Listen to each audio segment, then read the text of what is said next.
My name is Chuck Childs, and I was in the Air Force for 22 years. It all started back. I was going to college, and I needed some extra money. I was playing dance bands and sweeping floors. So I joined the National Guard to get $2 a week, which really helped. Well, in November 1941, they started having us on maneuvers. February 1941, they federalized us, and they marched 12 of us college boys off the campus, sent us to Camp Claiborne, Louisiana, where we were in the 164th Infantry, and I was in the 34th Division. I was a light machine gunner, but then I was a musician, so I joined a band, and I played drums in the 164th Infantry Band. But while I was on maneuvers, I saw these airplanes flying over, and I went into Alexander, Louisiana, and saw these cocky, good-looking pilots walking around. And I was quite envious of them. The next thing, come on the bulletin board, was a notice that they wanted cadets. So I signed up for it. And there were 6 of us that signed up for this program. 3 of the 6 made it. We had to take a physical, had to take a written exam, unless you had 2 years of college, and I had 2 years of college. If I had taken an exam, I'd never made it. But anyhow, I did make it, and then they sent me to cadets, and I got my wings on July 3rd, 1942. I never became a bachelor officer because the next day I married my college sweetheart, and we've been married for 66 years. So the first thing they did, they sent me to instructing. No, before that, I want to tell you, while I was taking combat missions, I was flying P-40s and P-51s. And I was doing gunnery practice down at Eglin Air Force Base, and I saw this big runway. And I saw these B-25s taking and staggering off the ground. And I couldn't figure out what they were doing. And it was Doolittle, and he was practicing for his takeoff off a ship. So I got to see that. Anyhow, my first do was I had to instruct British cadets. And while I was instructing British cadets, there was in Montgomery, Alabama, the Tuskegee Airmen were flying out of Tuskegee. And there was a big green grass meadow that we used to land in to solar our boys. And I'd sit under a tree and talk to a black instructor while his blacks flew, while my British flew. Well, then I stayed in the training command, and they sent me down to Florida, and I was instructing gunners, and I started flying B-17s and B-24s. I flew everything else they had on the base. And I got tired of being in training command, and I kept trying to get out. And one day they come out that they needed B-24 pilots to go to the South Pacific. And so my hand went up. 2 o'clock in the morning, I had a picture taken with my wife and our new baby. 6 o'clock in the morning, they put us on a commercial airline. This was a special mission. Flew us out to California. And when we got there, they said, "What are you guys doing here?" They never received the orders. We sat for 2 weeks. Since I was a B-17 pilot, they sent me to Lincoln, Nebraska, gave me a crew. And I picked up this crew, trained with them, and then they sent us to Langley Field, Virginia, for lead crew pilots, and that's radar navigators. What they were doing is they decided they better bomb in weather, and the only way they could do that was use radar. So I went there, and they took my bombardier away from me and took my navigator away from me and gave me a brand new radar navigator. So we trained. And we're getting ready to leave, and once again a bomb fell on my head. The colonel called me in and says, "We need you here to instruct lead pilots." I said, "I was on my way to combat." He says, "Well, you're more important here." So I sat there for a week. I was called into the commander's office, and he says, "Your boys must think highly of you." The whole crew went in to see the commander, and he gave me back my crew. So we took off, and he gave us a brand new airplane, and we named it Gravel Gertie. My wife never thought much of that, but that's what we named our airplane. we flew up to Grander Field in Newfoundland. And we were weathered in for about 3 days there, so we had a chance to really work our airplane over. Then the orders came out, and we were to take off about 2:50 in the morning. I went in for my weather briefing, and here is a lieutenant that I went to college with. And standing next to him was another guy that I went to college with, and they both knew me. And so the one boy came out to the airplane to see us off. Before we took off, B-24 took off and didn't make it. He blew up on takeoff, which didn't set with the boys too much. So we headed out, and our first landing was Azores Islands in the middle of the ocean, just a pinpoint. And my radio operator and my new navigator just did a great job. When I landed there, I thought I'd forgot to put my wheels down because I never heard so much noise in my life. And it's the first time I ever landed on a mat runway, and it was noisy. The next day we left there and we headed for North Africa, Marrakech. I have a little story to tell there. We were young, and the co-pilot and navigator and I decided let's walk into Marrakech. So we headed across the desert. MPs come and picked us up and brought us back. And some whippersnapper there standing as a lieutenant telling us he's going to court-martial us. Of course, we were pretty important guys then. We were combat crews. That wouldn't happen. That night, the co-pilot and I snuck out again and headed across the desert looking for the lights of Marrakech, and it was dark out. Why we were doing that, I don't know. All of a sudden, I heard this noise, and we were surrounded by a bunch of Moroccans, desert rats, they call them. They had guns, knives. I think they might have thought that we were the Italian prisoner of war trying to escape. So I said to Mike, my co-pilot, I said, "You have any cigarettes?" Because I didn't smoke. And he said, "Yeah." And I handed them out, Americano, Americano. So they pointed to the base, and we walked back to the base. And the MP said, "What do you do now, sir?" "Well, we got lost. We were out there. We got lost in the desert." The next morning, boy, we were happy to leave. And we headed for Tunisia. And then after that, we went to Gioia, Italy. And from there, we went to our base in Foggia, Italy. And there's where my combat flying starts. Now, as a new crew, our first mission was to Vienna. And Vienna had over 1,000 flak guns around it, a lot of fighters. But I was kind of excited. And so I was watching the flak and all this stuff. And then they called up from the waist gunner, and he says one of the waist gunners was hit. So I went back and kind of took care of him a little bit and got back. Then the next 4 days we went to school. And then for 3 days in a row we flew. And we had some tough missions. The next, we flew to Blackhammer, Vienna, Maribor, and Maribor. And these missions were tough. So when I got back from those missions, the squadron commander says, "You've got an awful lot of flying time. We're going to start you flying squadron lead." I'd only flown 4 missions, so I started flying squadron lead. And my first lead was to Maribor, Yugoslavia. They said we're supposed to go in at 19,000 feet because it was a milk run. And I led those boys into hell, I'll tell you that. That's the first time I ever saw flames instead of smoke when that flak was hitting so bad. And you could just hear the ripping through the airplane, just crunch. And it blew out my instrument panel, knocked out number 3 engine. And the darn thing was windmilling, and I couldn't feather it. But they had a procedure over there when there was windmill, you'd have to get that prop off. You didn't want it to fly off and go through the airplane. So I moved the bombardier out of the nose and the navigator.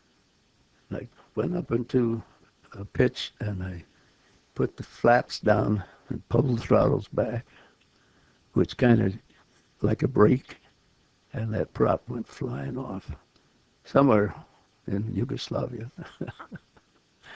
Well, we got back, and our ground crew, which was always there waiting for us, they had over 200 holes in that aircraft, and the next morning they gave me a piece of flak. They said, "This was headed for your head. There's a a bar on the instrument panel right in front of me, and it caught behind that, and there it stuck. So I wouldn't be here telling this story if that had continued. That was really some mission. Then after that mission, we went to, the winter months were terrible in Germany. And it got to the point that we could not take off. So that's why this radar bombing came in. And we were the first ones to fly radar bombing missions, the 15th Air Force 2nd Bomb Group.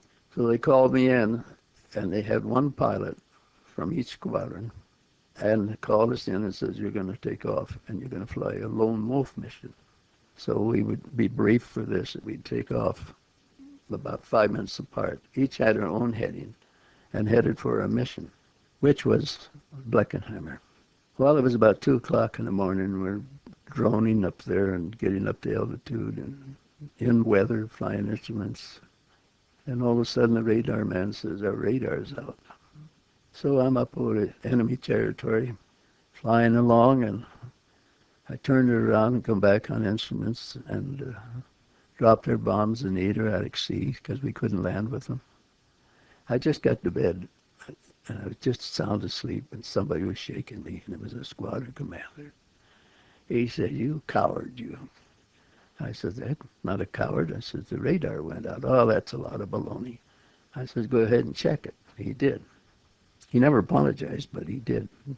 So I said, give me the next mission. So the next mission, we went up again. This time we took off about 6 o'clock in the morning. Weather all the way. Lost an engine due to ice. Finally got up to the bomb and down the bomb run, and we broke out in the clear. And the flag started coming up. And I'm only on 3 engines now, so we dropped our bombs, and I headed for the clouds, because then the fighters came up. And they chased me, and I was in and out of clouds until I finally lost them. And I came back and landed, and I got the Distinguished Flying Cross for that mission. 5 days later, Colonel Collins was flying lead, and I was flying deputy lead on his right wing, back to Bleckenheimer. And first run, I shot out an engine. So I put the power on to keep up. He did another run to that target, the second run. The next engine got shot out. So I'm sitting up there with only 2 engines. Now, there goes the formation flying off, and I'm hanging behind. And at that time, when the fighters knew that you were alone up there, they'd come pick you off. So I told the boys to keep your eyes open for fighters, and I started hitting in the clouds again and flying, but we did not see any fighters. I had a different navigator, and we were really pushing to get home, and he gave me a heading, and I looked at that heading, and it was headed for Switzerland. And if we'd gone to Switzerland, we would have been interned, and I didn't want to stay in Switzerland the rest of the war. So I said to the boys, I said, what do you want to do? He says, let's go home. If we have to bail out, at least we'll be over the Alps, and we should be safe. So I said, we're not going to make it, guys. I said, start throwing things out. Out went the machine guns, belts, anything that we couldn't use, we tossed out. And we flew between the Alps, not above the Alps. And I told the engineer, I said, transfer the fuel of those dead engines, because we're going to need it on the good engines. So I set up my run. I was coming in for a landing, and the 3rd engine went dead. So I'm on 3 dead engines and 1 good engine. But I'm all set up for a landing, so that was okay. So I landed, and I can always say that I brought her home on 1 engine, which isn't exactly true, but it's a good story. The tower was really surprised to see us, because they had heard we had been shot down. So I got a 2nd Distinguished Flying Cross for that mission, and that was really made me feel pretty good. Now, February 28th, this is only a couple days ago, is always a bad day for me, because on February 28th, 1945, I lost an engineer. I had a co-pilot wounded and a radio operator wounded, and it was a tough day that day. But what we were doing that time was we were flying into northern Italy called the Po Valley, where the Germans were still at. And the British and the Fifth Army of America and the Eighth Army of the British were trying to drive them out. And we were trying to knock out some bridges so they couldn't cross and get out of Italy. So we went in to hit this bridge in Verona, Perona, and the flak was terrible. And at that time, we had a new commander, wing commander, and his name was John Ryan, Colonel John Ryan. He became the general of the Air Force. And he had called me in one day and he says, your crew's got a good record. And he says, I want to use your crew as my crew. And I said, what am I supposed to do? Well, you can use them when I'm not using them. So he used my crew. When he flew lead, I flew on his wing 3 times. I had to take over once. And then when I flew group lead, which was 18 times I flew the group lead, and he took my crew, and then I took another crew, and we flew over that mission. And he was leading the first bomb group, and I was leading the second. And he got hit. He lost 2 fingers, lost my engineer. He lost a bombardier, a wounded navigator, my wounded co-pilot, and my wounded radio operator. And they went down. At that time, I got a piece of flak, a shell went right up through my wing, a hole about a foot in diameter. And had that exploded, I wouldn't be here either, but that's what happened that day. It was awfully tough for me to accept the death of Don. He was such a nice young kid, 19 years old, from Chicago. We had a brand new wife. And before we went overseas, we visited. And after the war, I went to Chicago and visited with the parents, and that was a tough night. And my radar navigator, who made it, lived in Chicago, and he came over to the house, and he met Don's wife, Marge. A year later, he married her. So that was a nice ending. But that was a tough, tough mission, and I had to fly up to where they crash landed, and they buried Don in a beautiful, on top of a hill, a beautiful little cemetery overlooking the Adriatic Sea. Later on, the parents dug him up and took him to Arlington, where he's just another tombstone with all those boys. He should have stayed there. That was beautiful. But that was a tough mission. But we had a lot of tough missions. I'd like to mention some. Brux, Germany, December 19th. Brux, Germany was way up there by Berlin. Remember, we were flying from Italy. I forgot to mention that mission when I came back on 2 engines. It took me 10 hours, so that's a lot of flying. Anyhow, we got hit that day by 48 fighters. We got hit by many fighters, but 48 of the fighters were shot down. 26 by the bombers and 22 by our fighters. We lost 21 bombers that day, and we lost 8 fighters. Then there's a special flight that I flew to Ruhlen, which is 60 miles south of Berlin, and I led the 2nd Bomb Group. The 2nd Bomb Group led the 15th Air Force, so I was the first airplane over the target. And I can all say that I led the whole 15th Air Force that day. And the flak was heavy, and we were hit by fighters, and we lost several of those. Then they called it the last battle to end the war, and that was the 5th Army and the 8th Army of the British fighting the Germans. We were trying to knock out bridges. There was a bridge there in a little Italian village called Bresanova. I knocked that bridge out. Several years later, my son was stationed in Germany. We were to visit him, and I said, let's go down to Italy. Let's go to Bresanova. I want to see that bridge is still there. That bridge was still out. Needless to say, I didn't tell the Italians that I knocked that bridge out. I just never did. And so to finish this up, I have some stats here that I think I better go over with you. First, toward the end of the war, the Germans were fighting for their life.